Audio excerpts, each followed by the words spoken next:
Niche games are great, aren't they?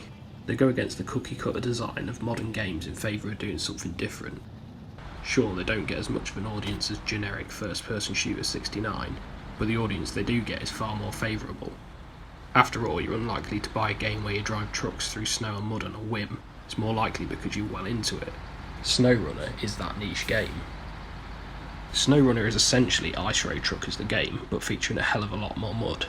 How much more mud? Well, if you'd ask my dad, he'd say you're up to your ballocks in squad.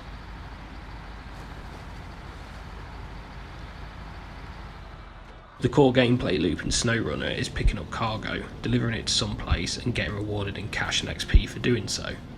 The more cash you get, the more vehicles you can purchase, and the more XP, the higher your driver level. Increasing your driver level unlocks upgrades for your vehicles, which in turn allow you to tackle other missions such as pulling unlucky drivers from swamps using a tow. The game takes place in fairly sizable open world playgrounds spread across 3 varied locations: Michigan, Alaska and Tamiya. These interconnected playgrounds each come with their own unique obstacles and sets of contracts and tasks. There's a surprising amount of content on offer here, albeit fairly similar in scope. The act of collecting and delivering miscellaneous items is only periodically broken up by exploration tasks, so if the thought of spending hours going from A to B isn't enthusing you, it might not be for you. If it is for you, however, and you have up to 3 friends, you can do all of this in co-op. SnowRunner features a large array of vehicles, 40 in total, spread across a number of different licensed manufacturers, Cat, Chevrolet and Ford to name a few, and each of the game's vehicles handles differently depending on their stats.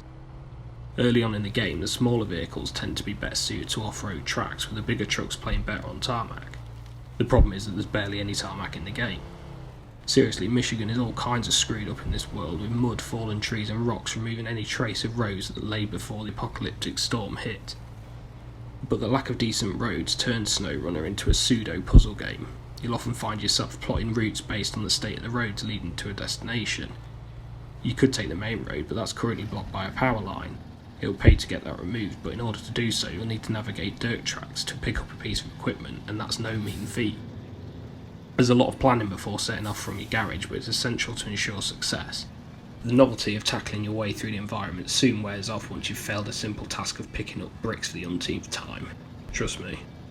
You can spend many hours in SnowRunner not actually achieving anything other than contributing to the world's emission count by pissing away gallons of fuel while scratching in a rut.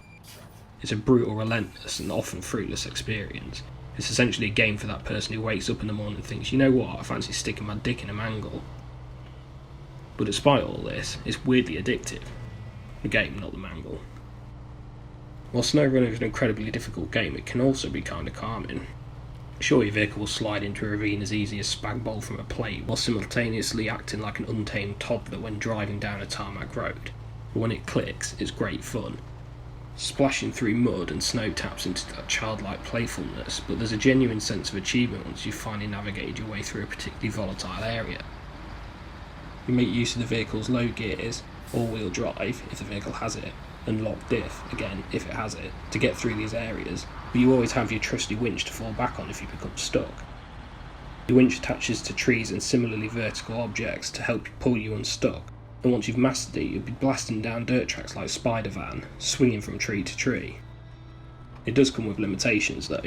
You need to be in range of an anchor point, and hope the tree doesn't become uprooted under the strain of pulling out a 40-ton truck from the mud. If all else fails, and you're well and truly stuck, you can pull yourself out with another of your vehicles, or ask to be recovered and returned to your garage. Recovery will require you to unhook any attached trailer and abandon your cargo, so it really is a last case bailout, but you'll likely use it a lot. SnowRunner introduces new environmental hazards in the form of cold stuff, also known as snow and or ice. In truth, snow handles very similar way to mud. If it's too deep you'll get stuck, whereas ice will catch you unaware and cause you to slip from your path.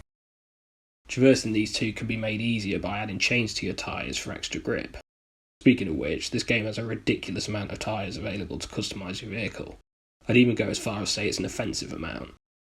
Other customisation includes upgrades to your engine, gearbox and winch, or are purely aesthetic, colours, bumpers, lights, rims, etc. Some unlocks can be purchased after attaining a certain driver level, but others are found dotted around the in-game playgrounds in the form of collectible pickups. It's these pickups, alongside watchtowers which reveal points of interest on the map, that give you an excuse to explore the game outside of completing contracts and tasks. All of this is wrapped in a genuinely impressive looking skin. Each of the game's 40 vehicles are perfectly modelled, and the environment in which you play in is really quite impressive. The environment often takes a back seat in games like this, but the varied landscapes, atmospherics, fog, snow, rain, etc., and detailed mud and snow effects make for an impressive looking game. It's not without its flaws though. The camera can be finicky, especially when traversing narrow paths with objects blocking your surroundings, and I also experienced a couple of crashes whilst playing on the base PS4. These were fortunately in menus, so no progress was lost, but it's still not ideal. There has since been a patch release, so fingers crossed it'll iron out some of these issues. SnowRunner also allegedly features realistic physics, but they feel somewhat exaggerated to me. Full disclosure, I've not done a huge amount of off-road driving, and never in a massive truck, but everything feels ramped up to 11. Even driving in a straight line down a straight road can be difficult, as you'll end up swaying from one side to the other. As you progress through the game, you'll be expanding your fleet of vehicles to help make the game a little bit easier. Larger trucks designed for battling mud are a godsend, and the customisable utility vehicles allow you to transport fuel to abandoned vehicles and carry out maintenance whilst in the field. Tie these with co-op mode and you have an unstoppable delivery network that would even make Sandport bridges crack a smile. When all said and done, SnowRunner isn't a game for everyone, but that's perfectly fine. It's difficult, you don't do a huge amount of stuff other than drive through rough terrain and deliver items. If the thought of struggling your way through mud, snow and rocks to deliver items in an exaggerated but fairly grounded simulation is your jam, you're going to bloody love SnowRunner, warts and all. If you prefer your games to be a bit more forgiving, have a bit of variety in gameplay, and steer towards a more arcade style of play, this won't be for you. I'm personally quite fond of it.